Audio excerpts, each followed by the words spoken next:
दोस्तों, आज गोल्ड और सिल्वर के लिए बड़ा महत्वपूर्ण दिन रह सकता है। आज गोल्ड और सिल्वर के अंदर शाम को बड़ी वॉलीटिलिटी भी देखी जा सकती है, क्योंकि आज शाम भारतीय समय अनुसार 7:30 बजे फेडरल रिजर्व के चेयरमैन केविन वॉश स्पीच देने वाले हैं।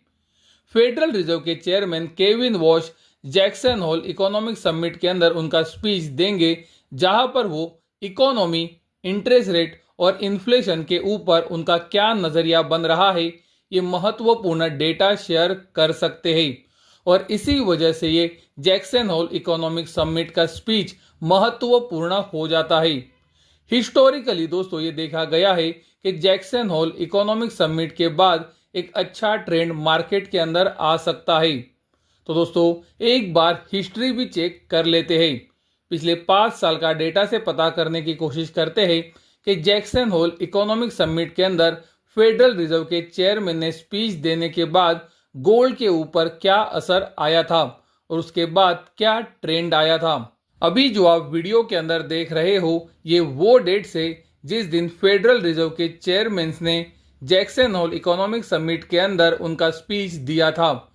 तो दोस्तों, आप चार्ट का इस्तेमाल करके खुद भी चार्ट्स के ऊपर चेक कर सकते हो कि गोल्ड ने किस तरह से परफॉर्म किया था।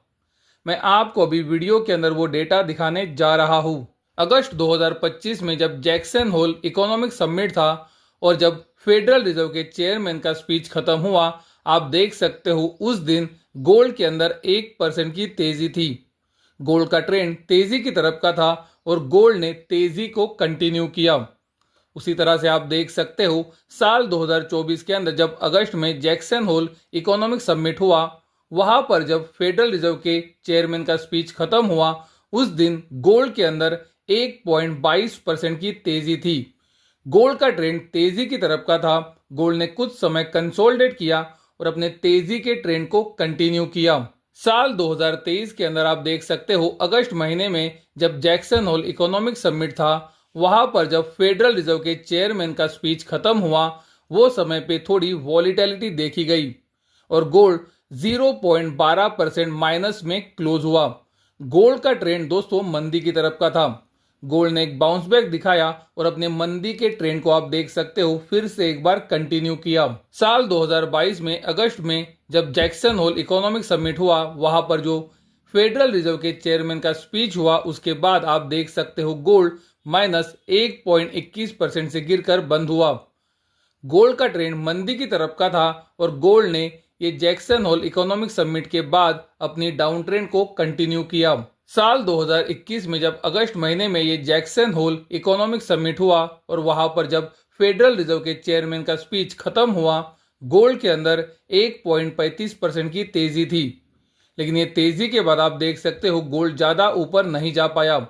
गोल्ड का ट्रेंड मंदी की तरफ का था और गोल्ड ने अपनी मंदी को फिर आने वाले दिनों में कंटिन्यू किया। साल 2020 के अंदर जब अगस्त महीने में ये इकोनॉमिक समिट जब खत्म हुआ और फेडरल रिजर्व के चेयरमैन का स्पीच भी खत्म हुआ, आप देख सकते हो गोल्ड 1.30% से गिरकर बंद हुआ। गोल्ड के अंदर एक बाउंस बैक आया था, लेकिन आप देख सकते हो गोल्ड ने अपने गिरावट वाले ट्रेंड को कंटिन्यू किया। दोस्तों, हमने वीडियो में अब तक साल 2020 से 2025 का डेटा देखा और ये डेटा से हमें यही पता चल रहा है कि गोल्ड जिस ट्रेंड में है, ज्यादातर समय गोल्ड उसी ट्रेंड को जैक्सन होल इकोनॉमिक समिट के बाद कंटिन्यू करता है। तो ये एक महत्वपूर्ण पॉइंट है। अभी जो आप वीडियो के अंदर देख रहे हो, ये गोल्ड का डेली चार्ट है। जैसे कि हम आपको पिछले 2 से 3 हफ्तों की वीडियो से बताते आ रहे हैं कि गोल्ड अभी भी लोअर हाई और लोअर लो, ये बेरिश फॉर्मेशन में ट्रेड हो रहा है।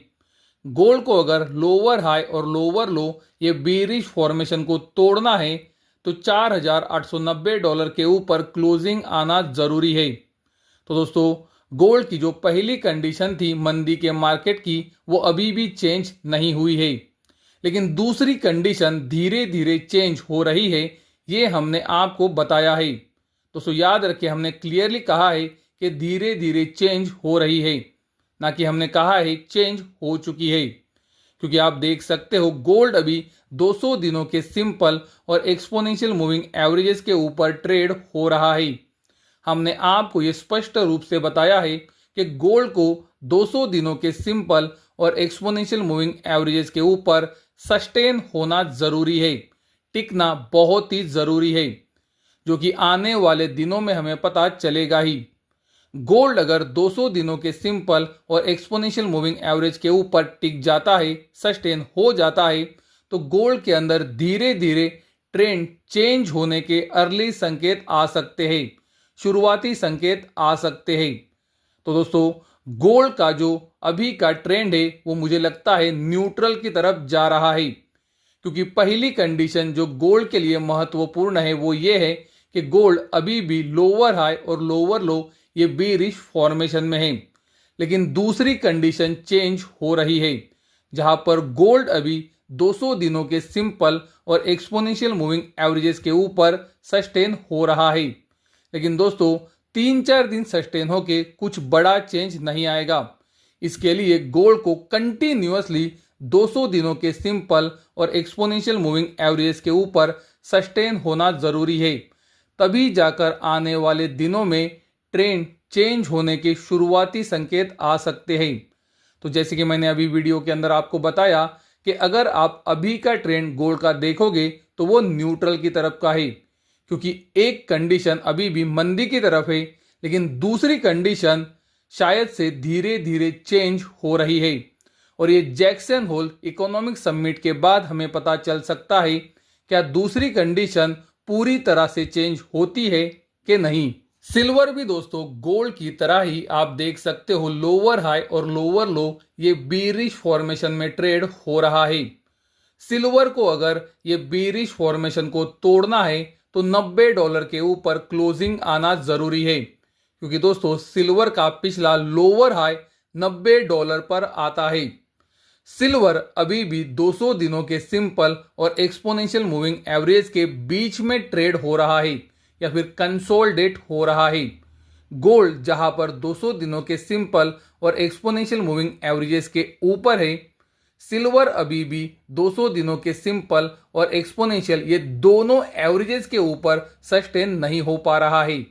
तो सिल्वर के लिए तो सबसे पहले महत्वपूर्ण बात यह रहेगी कि सिल्वर ये दोनों एवरेजेस के ऊपर निकल कर ट्रेड करे और उसके ऊपर सस्टेन करे, तब जाके दोस्तों धीरे धीरे सिल्वर के अंदर ट्रेंड चेंज होने के संकेत आ सकते हैं। तो दोस्तों, मुझे लगता है सिल्वर का जो ट्रेंड है वो अभी भी चेंज नहीं हुआ है।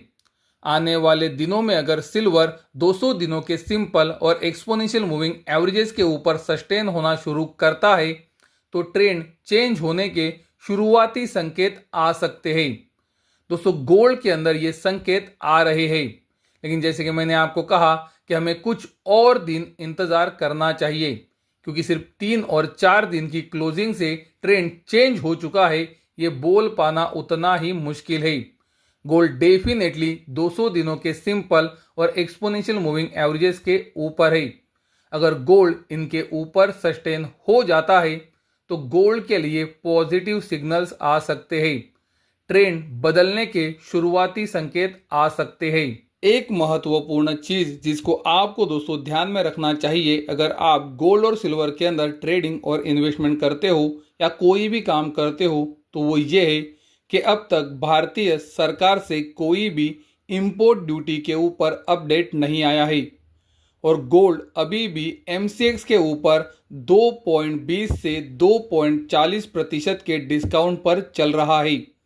तो कृपया ये बात को ध्यान में रखें कि इंपोर्ट ड्यूटी के ऊपर अभी भी भारतीय सरकार से कोई भी कंफर्मेशन नहीं आया है और गोल्ड MCX के ऊपर उसी समय पर डिस्काउंट पर है। दोस्तों, YouTube के ऊपर हमारा YouTube मेंबर्स के लिए हर शनिवार और बुधवार को मेंबर ओनली वीडियो आता है, जहां पर हम गोल्ड और सिल्वर का इंडियन और इंटरनेशनल मार्केट के लेवल्स के साथ डिटेल में एनालिसिस प्रोवाइड करते हैं।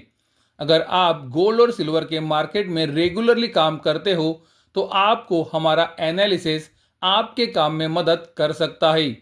तो दोस्तों, इसे एक बार सब्सक्राइब करके जरूर देखें। अगर आपको हमारा गोल्ड सिल्वर एनालिसिस ये स्पेक अच्छा लगता है तो हमारे साथ कंटिन्यू करें। अगर अच्छा नहीं लगता है तो आप कभी भी अनसब्सक्राइब कर सकते हो।